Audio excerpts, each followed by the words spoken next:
പിന്നെ സോണിയാജിയുമായിട്ടും വളരെ അടുത്ത. അതെ, അങ്ങനെ അന്ന് പോയപ്പോ രാഷ്ട്രപതി ഭവനിൽ പോയപ്പോ ഞങ്ങൾ അവിടെ പോയി.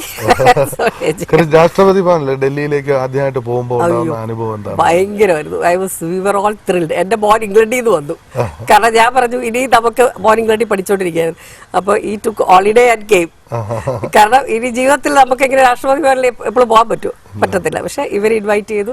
ഞങ്ങൾക്ക് അവിടെ ചെന്നപ്പോൾ വലിയ ഒരു പരഫർണീലിയ പോലെ ആൾക്കാർ നിൽപ്പുണ്ടായിരുന്നു നമ്മളെ റിസീവ് ചെയ്യാനായിട്ട് എയർപോർട്ടിൽ. That was real excitement. 4 കാറൊക്കെ വിട്ട് അവരുടെ സെക്രട്ടറി എല്ലാം വന്ന് നമ്മളെ കൊണ്ടുപോയി. അവിടെ ചെന്നപ്പോൾ രാഷ്ട്രപതി ഭവൻ നമ്മളെ എല്ലാവരും ഇമാജിൻ ചെയ്തിട്ടല്ലേ ഉള്ളൂ, ഇങ്ങനെ കണ്ടിരുന്നല്ലേ. പക്ഷെ സ്ട്രേറ്റ് അവേ നമ്മൾ കാണുമ്പോൾ ഉള്ള എക്സൈറ്റ്മെന്റ് ഭയങ്കരമായിരുന്നു.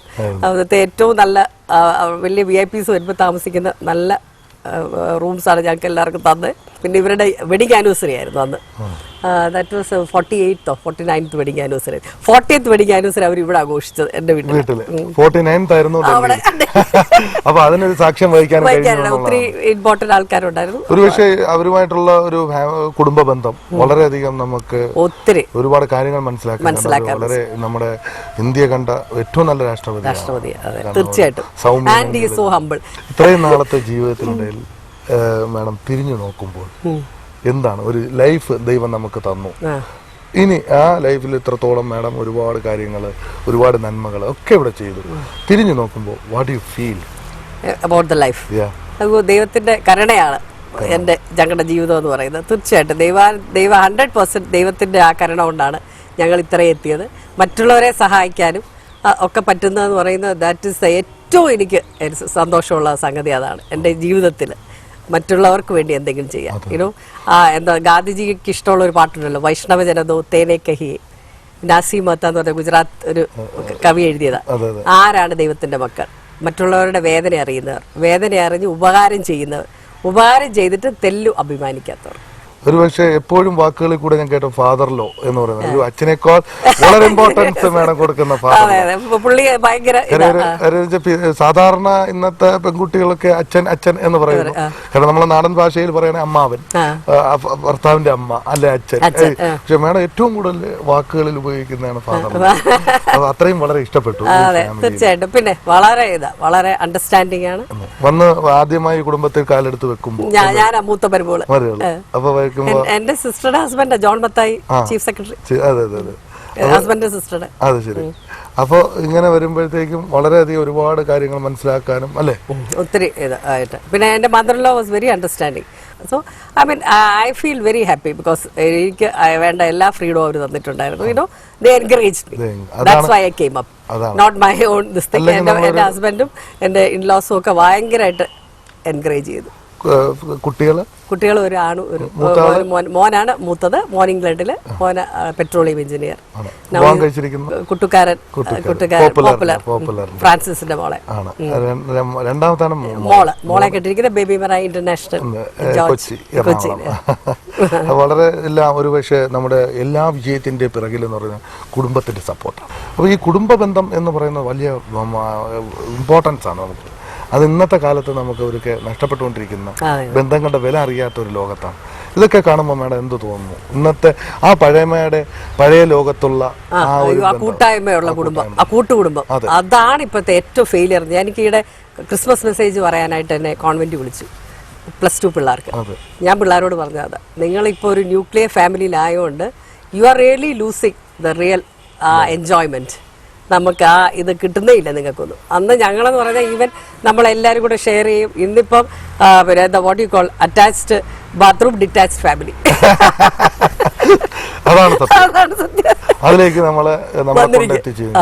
നമ്മളൊരു പർട്ടിക്കുലർ ഒരു എല്ലാം നമ്മുടെ സമൂഹം മൊത്തം, അല്ലെങ്കിൽ ഒരു ജാതി, ഒരു മതം, അങ്ങനെയല്ല, എല്ലാവരും അതിലേക്ക് മാറിക്കഴിഞ്ഞു. ബിക്കോസ് ഇന്ന് ഇപ്പൊ വല്യപ്പൻ വല്യമ്മ ഒന്നും ആർക്കും അറിയത്തില്ല.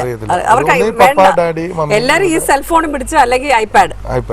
അപ്പൊ ഇത്രയും നാളത്തെ ഒരു സാമൂഹിക സാംസ്കാരിക രംഗത്ത് പ്രവർത്തിക്കുന്ന മേഡത്തിന് വ്യവസായ രംഗത്ത് ഏതിലാണ് കൂടുതൽ സംതൃപ്തി കിട്ടുന്നത്?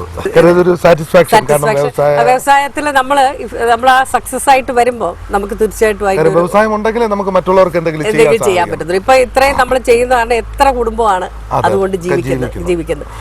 അവരുടെ ഹെൽപ്പ് കൊണ്ടാണ് നമ്മൾ ജീവിക്കുന്നത്. അത് പറയണം.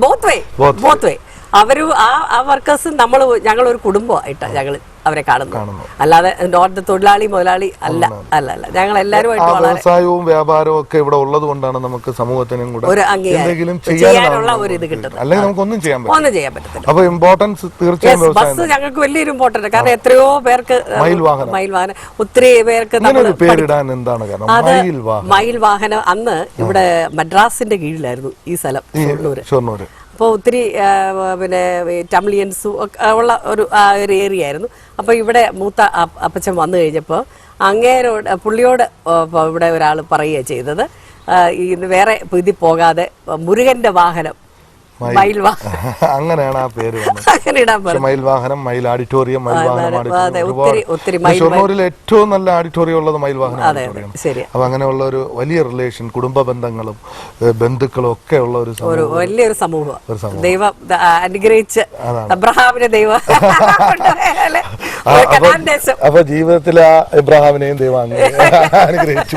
അതല്ലേ സത്യം? അതെ തീർച്ചയായിട്ടും. എന്റെ ഹസ്ബൻഡ് അപ്പം പറയും, അതെ അബ്രഹാമിനെ ദൈവം കനാൻ ദേശത്തേക്ക് കൊണ്ടുവന്ന പോലെ ദൈവം ഇതായിരിക്കും. അത് നമുക്ക് ഫുൾ സാറ്റിസ്ഫാക്ഷൻ ദൈവം നടത്തി. ജീവിതത്തിൽ ഏറ്റവും കൂടുതൽ സ്വാധീനിച്ച വ്യക്തി ആരാണ്? സ്വാധീനിച്ച വ്യക്തി എന്റെ husband. No doubt at all. ഒരുപക്ഷെ ഇങ്ങനെയൊക്കെ ആയതിനും എല്ലാത്തിനും 100%. അതാണ്. ഇനി ഫ്യൂച്ചറിൽ എന്തൊക്കെയാണ് വേണം? കാരണം എന്ന് വെച്ചാൽ ഇന്ന് നമ്മുടെ സമൂഹം ഒരുപാട് കാര്യങ്ങൾ നമ്മൾ സംസാരിച്ചു, വ്യവസായ രംഗം സംസാരിച്ചു, സാമൂഹ്യ പ്രവർത്തനത്തെ കുറിച്ച് ഒരുപാട് കാര്യങ്ങൾ. ഇന്നത്തെ നമ്മുടെ സ്ത്രീകൾ, കാര്യം അവർക്ക് ഒരു എനർജറ്റിക്, കാരണം നമ്മൾ സമൂഹത്തിൽ അവർ നേരിടുന്ന പ്രശ്നങ്ങൾ ഒരുപാടാണ്, ഒരുപാട് പ്രശ്നങ്ങൾ. അപ്പൊ അതിനെ അതിജീവിക്കാൻ, അതിനെ നേരിടുവാൻ, അല്ലെങ്കിൽ അവർക്ക് കൊടുക്കുന്ന സ്ത്രീ ശക്തി, മാഡത്തിന്റെ ഇത്രയും നാളത്തെ ജീവിതത്തിന്റെ എക്സ്പീരിയൻസ് കൊണ്ട് എന്ത് ഉപദേശമാണ് കൊടുക്കാൻ കഴിയുക സ്ത്രീകളെ? ഞാൻ പറയുന്ന ശരിക്കും ദൈവം രണ്ട് ആണും പെണ്ണും എന്ന് പറഞ്ഞ് സൃഷ്ടിച്ചതാണ്. രണ്ടുപേരും ഈക്വൽ ആണ്. നോബഡീസ്, ഒരാൾ മുകളിലുമല്ല ഒരാൾ താഴെയല്ല, ഈക്വൽ ആയിട്ടാണ് ദൈവം സൃഷ്ടിച്ചിരിക്കുന്നത്. സ്ത്രീക്ക് ഒരു സ്ത്രീ എന്ന് പറഞ്ഞാൽ ഇമ്പോർട്ടൻസ്. ഒരു അമ്മയാണ് ഏതൊരാളുടെയും. ഒരു വലിയ ആള് രാഷ്ട്രപതിയാണെന്ന് പറയുന്നത്, രാഷ്ട്രപതിയുടെ പിന്നാലും വളർത്തിയ കൈയാര അമ്മ. സ്ത്രീ ഇപ്പൊ ആരാണെങ്കിലും പറയുമ്പോ, ഒരു ടെസ്റ്റിമണി പറയുമ്പോ എന്റെ അമ്മയുടെ ഇതാണ്, എന്റെ അമ്മയുടെ ഇതാണ് മാതാപിതാ ഗുരുദൈവം. അങ്ങനെയാണ് നമ്മൾ എന്ത് പറയാം, മാതാവാണ് പിതാവിനെ കാണിച്ചു കൊടുക്കുന്നത്, പിതാവാണ് ഗുരു. അങ്ങനെ ദൈവത്തെ കാണുന്നത്. അപ്പൊ ഇന്നത്തെ സമൂഹത്തിൽ നമ്മളെ സ്ത്രീകൾ മുന്നോട്ട് വരണം, അല്ലെ? സാമൂഹിക തീർച്ചയായിട്ടും വരണം. അത് ടാപ്പ് ചെയ്യണം. They must know. അതാണ്. അപ്പൊ എഡ്യൂക്കേഷൻ ഇന്ന് ഉണ്ട്, എല്ലാവർക്കും എഡ്യൂക്കേഷൻ ഉണ്ട്. അത് കിട്ടാത്ത സ്ഥലങ്ങളുണ്ടായിരിക്കും, ബട്ട് എന്നാലും mostly all are educated and എല്ലാവരും അവെയർ ആണ്. ഇന്ന് എവറിബഡി ഈസ് അവെയർ. പക്ഷെ ചിലപ്പോൾ വീട്ടിലെ സാഹചര്യം ആയിരിക്കും അവരെ.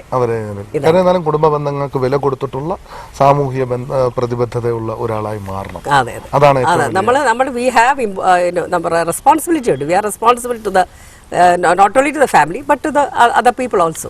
നമ്മുടെ nearby we are responsible. അവരെ എല്ലാം നന്നായി വരണം. അതെ അതെ, നമ്മുടെ അയൽപക്കവും നമ്മുടെ സമൂഹവും ഒക്കെ എല്ലാവരും നന്നാകണം. എല്ലാവരും ഇങ്ങനെ ഒരു ജീവിതം സർവേശ്വരൻ നമുക്ക് തന്നു ഗീത എബ്രഹാം എന്ന ഒരു വ്യക്തിക്ക്. കാരണം ജീവിതം എന്ന ഇത്രയും യാത്രയിലൂടെ ജീവിതം സഫലമാണ്. തീർച്ചയായിട്ടും ഭയങ്കര I am very totally happy. ദൈവം ഇത്രയും നാൾ എക്സ്പെക്ട് ചെയ്തതല്ല തന്നത്, അൺഎക്സ്പെക്ടഡ് ആയിട്ട്. അയ്യോ, ബ്ലെസ്സിങ്സ് കൗണ്ട്ലെസ്. എണ്ണി തീർക്കാൻ പറ്റത്തില്ല, അത്രയും ബ്ലെസ്സിങ്സ് ആയിരുന്നു. ഓ, ഐ നെവർ എക്സ്പെക്ടഡ്. കാരണം ദൈവം അങ്ങനെ ഉയർത്തുന്നത് എങ്ങനെയാന്ന് നമ്മൾ അറിയുന്നില്ല. നമ്മുടെ കണ്ണ് കണ്ടിട്ടില്ല, ചെവി കേട്ടിട്ടില്ല. പ്രവൃത്തിയും നമ്മുടെ വേ ഓഫ്, അതായത് നമ്മുടെ പൂർവികർ നമുക്ക് ചെയ്ത് നമ്മുടെ. അതെ അതെ, ഞാൻ പറയും ഞങ്ങളുടെയൊക്കെ പേരൻസിന്റെ ബ്ലെസ്സിങ്സ്, അവരുടെ അനുഗ്രഹമാണ്. ഒന്ന് മാത്രമാണ് അവര് ചെയ്തത്. നന്മകളും ഒക്കെ നമുക്ക് കിട്ടുമല്ലോ.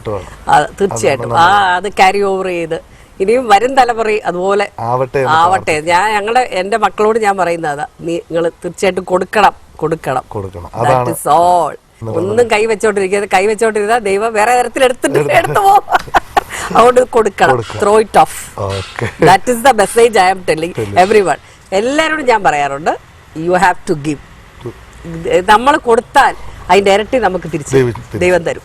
നമ്മളിപ്പോ അത് കിട്ടാൻ വേണ്ടിട്ട് ചെയ്യുന്നതല്ല, ഒരിക്കലും അല്ല. പക്ഷെ ഒരു സാറ്റിസ്ഫാക്ഷൻ, അവശത അനുഭവിക്കുന്ന, ഇവിടെ ഒരുപാട് ദുഃഖം അനുഭവിക്കുന്നവരെ നമ്മൾ സഹായിക്കും.